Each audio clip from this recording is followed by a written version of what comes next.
السلام علیکم ورحمۃ اللہ وبرکاتہ۔ مورنگا فوڈ لودھراں، حکیم محمد اسماعیل، طب نبوی صلی اللہ علیہ وسلم۔ طب نبوی میں مریض کی اہمیت، مریض کا مقام، مرض کی وجوہات، مرض کا پرہیز، مرض کا علاج، یہ سلسلہ ہمارا چل رہا ہے۔ اسی کے دوران ہی آج ہم گفتگو کریں گے کہ بندہ جب بیمار ہوتا ہے اور بندے کے اوپر، بندے کے اس گھر کے اوپر اور جو اس کے ساتھ ہوتے ہیں ان کے اوپر، اور جو ان کی تیمارداری کے لیے جاتے ہیں ان کے اوپر اللہ تبارک و تعالیٰ کے کیا انعام و اکرام ہوتے ہیں، آج اس پہ ہم گفتگو کرتے ہیں۔ یہ تو آپ علماء کرام سے بھی سنتے ہیں، پچھلے میری بھی ویڈیو میں آپ نے سنا تھا کہ سرکار دو عالم صلی اللہ علیہ وآلہ وسلم کے سامنے ایک بندے نے بخار کو برا کہا یا بیماری کو برا کہا، تو آپ صلی اللہ علیہ وآلہ وسلم نے فرمایا بخار کو برا مت جانو، یہ تو آتا ہے گناہوں سے پاک صاف کرنے کے لیے بندے کو۔ اللہ کمی بیشی معاف فرمایا کہ ایک دن کا بخار 1 سال کے گناہ معاف۔ روز قیامت جب اللہ تبارک و تعالی دنیا میں جو بیمار رہنے والے بندے کو اجر دیں گے یا انعام و اکرام دیں گے تو لوگ خواہش کریں گے کاش کہ ہماری چمڑی اتر جاتی، ہماری کھال اتر جاتی، کھال کھنچوا لیتے، لیکن آج ہمیں یہ موقع ملتا۔ مریض کی خدمت کرنا یہ بھی تقریباً برابر کا ثواب ہے، اور جو بندہ بیمار ہوتا ہے اور بیمار کی خدمت، یہ اس کے بعد بہت بڑا درجہ ہے جو مریض کو اجر ملتا ہے۔ اس کے بعد حدیث پاک میں آتا ہے کہ اللہ تبارک و تعالی کو 3 چیزیں بڑی پسند ہیں، اور انبیاء کرام نے بھی وہی 3 کام کیے ہیں زیادہ، یعنی کہ اللہ کی عبادت، اللہ کا ذکر، دین کی دعوت تبلیغ، اور مخلوق کی بے لوث خدمت۔ مخلوق کی بے لوث خدمت میں جو سب سے پہلا نمبر ہے وہ ہے بیمار مخلوق کا۔ حدیث پاک میں آتا ہے حضرت ابی موسیٰ اشعری رضی اللہ تعالیٰ عنہ روایت کرتے ہیں کہ حضور صلی اللہ علیہ وآلہ وسلم نے فرمایا بھوکے کو کھانا کھلانا اور مریض کی عیادت کرنا، اس کو ضروری جانو، بہت ہی اہم کام ہے۔ حضرت براء بن عازب رضی اللہ تعالیٰ سے مروی ہے کہ رسول اللہ صلی اللہ علیہ وسلم نے حکم دیا۔ آپ نے حکم کیا دیا اس امت کو، امت کے نبی نے، کہ مریض کی عیادت کے لیے ضرور جاؤ، لازمی جاؤ، اس کی خدمت کرو۔ یقیناً مریض کی عیادت اللہ کی خوشنودی کا بہترین ذریعہ ہے۔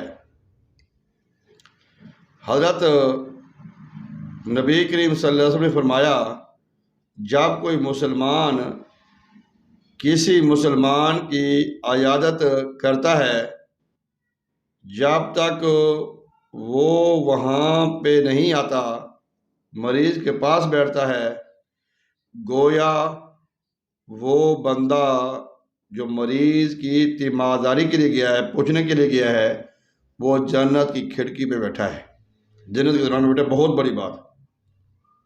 سبحان اللہ۔ حضرت انس بن مالک رضی اللہ عنہ سے روایت ہے کہ حضور نبی کریم صلی اللہ علیہ وسلم نے فرمایا کہ جس نے وضو کیا اور خوب وضو کیا پھر آپ نے مسلمان بھائی کی عیادت کی، وہ جہنم سے 70 حریف کی مسافت کے برابر دور ہو گیا۔ 70 حریف وہ بندہ جہنم سے دور ہو جاتا ہے۔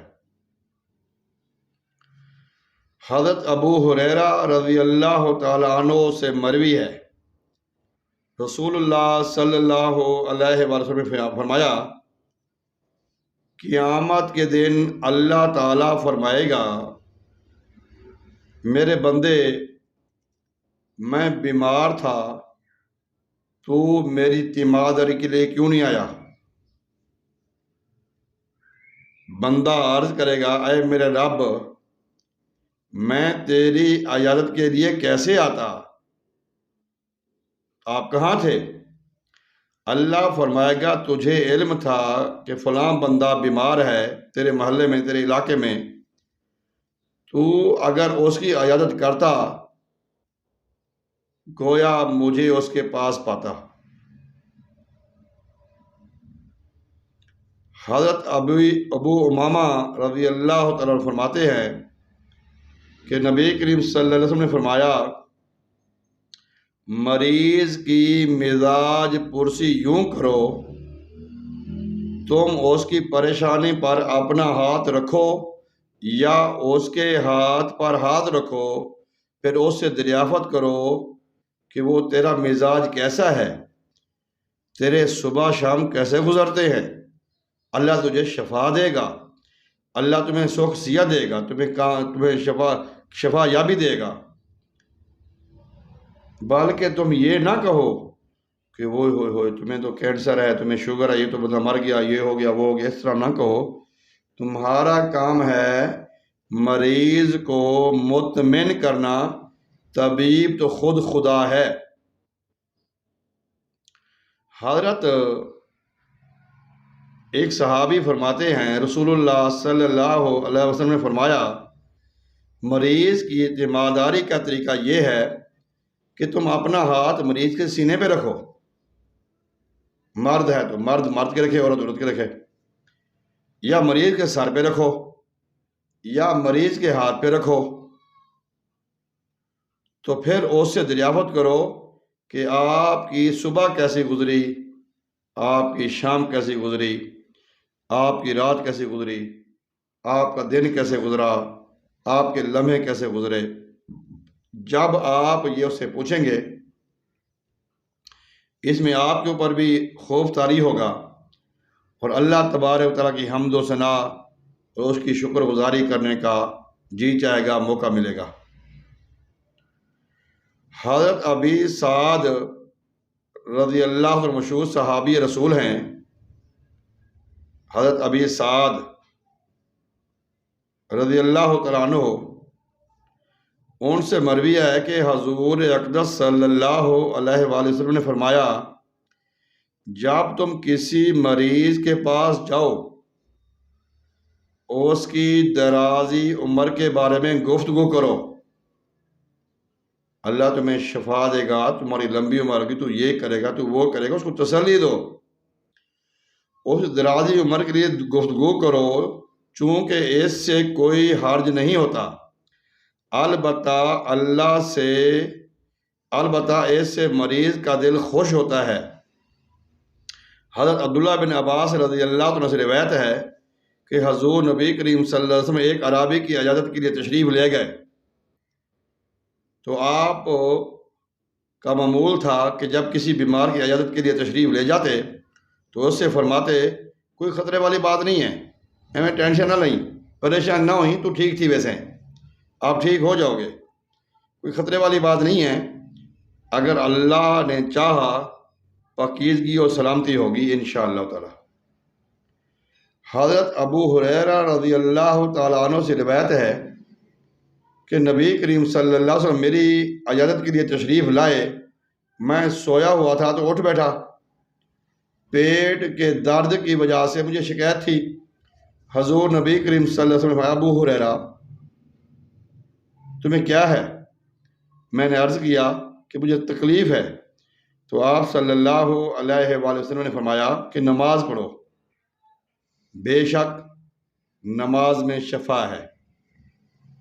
حضرت ام المومنین عائشہ صدیقہ رضی اللہ تعالی عنہ روایت کرتی ہیں کہ رسول اللہ صلی اللہ علیہ وسلم جب کسی مریض کے پاس تشریف لے جاتے یا مریض آپ کی خدمت میں حاضر ہوتا تو آپ صلی اللہ علیہ وسلم دعا فرماتے، اے لوگوں کے پروردگار، اس کی تکلیف دور کر دے، اسے شفا بخش دے، تو شفا بخشنے والا ہے، تیرے سوا کسی کے پاس شفا نہیں ہے، ایسی شفا عطا فرما جو بیماری باقی نہ چھوڑے۔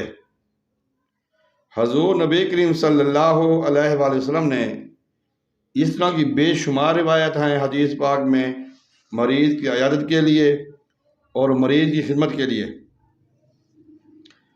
ایک اور حدیث پاک ہے، بڑی پیاری حدیث پاک ہے۔ حضور نبی کریم صلی اللہ علیہ وآلہ وسلم نے ارشاد فرمایا، جب آپ کسی مریض کے پاس جاؤ تو اس کو دعائیں دو، اس کو تسلی دو، اس کو خوشی کی خبریں سناؤ، اچھی باتیں کرو، لیکن اس سے اپنے لیے دعا کراؤ،